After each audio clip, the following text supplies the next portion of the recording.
Flying these two Stearman biplanes today. Oh, get your cameras ready. Look at this. Look at this. We're going to get them right in order. Oh my goodness gracious. This is so much fun. Get my camera on. They're the Stearmans being flown by Karey, Hardin, and Bill Austin. Karey Hardin's from Starkville, Mississippi. Bill Austin is all the way from out in Concord, California. It doesn't get much more exciting than this, and those of you who have decided to come early are seeing this piece of history reenacted. 100 years ago it took place.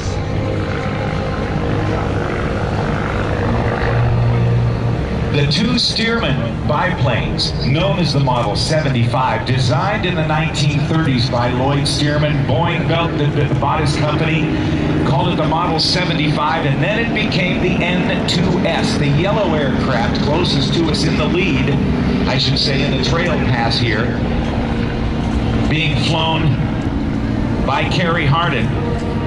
The N2S was also known as the Yellow Peril because of its narrow landing gear. It was quite a handful for a new pilot. The second aircraft that's being flown by Bill Austin is the Army Air Corps version of it, the PT-17, Primary Trainer 17. At the beginning of the war, training lasted about 9 months, with 3 months in primary training. If the cadet successfully completed that phase, he'd move on to basic training in an aircraft known like the Vultee Valiant, which was nicknamed the Vultee Vibrator. After that, they'd move on to the advanced trainers, the North American SNJ trainer, or what the United States Army Air Force called the AT, Advanced Trainer 6. Look at Mark Holliday sitting out there in a white Curtiss suit, and they even have the old Curtiss emblem screened on the back or embroidered on the back of those suits.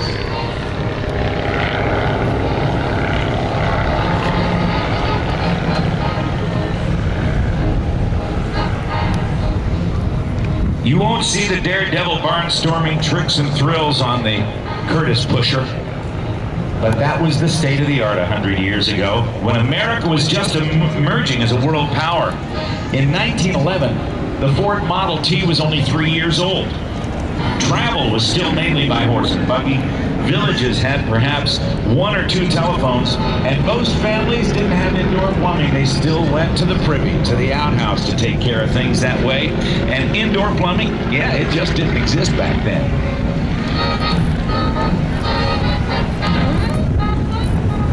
The Stearman trainers coming by right now and making their turn, and they'll be setting up to land in just a moment.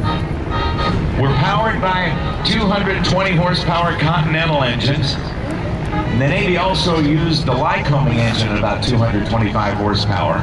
The United States Army and the Army Air Corps had 3 different engine airframe combinations for the Stearman.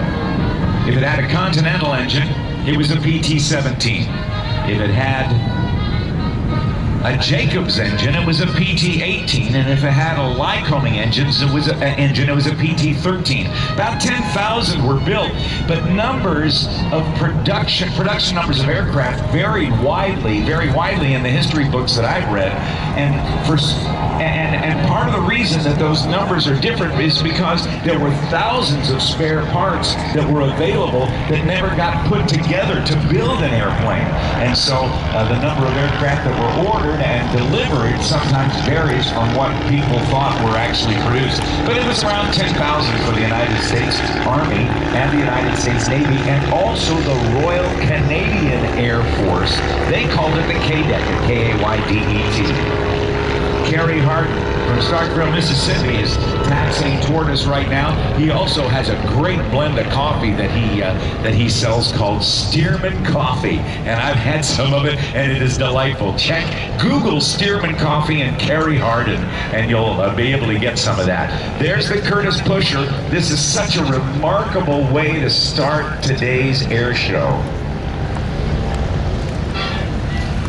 They've flown at a number of Centennial of Naval Aviation Events, C-O-N-A. I'll say Kona a lot today. If you hear Kona, just know it means Centennial of Naval Aviation.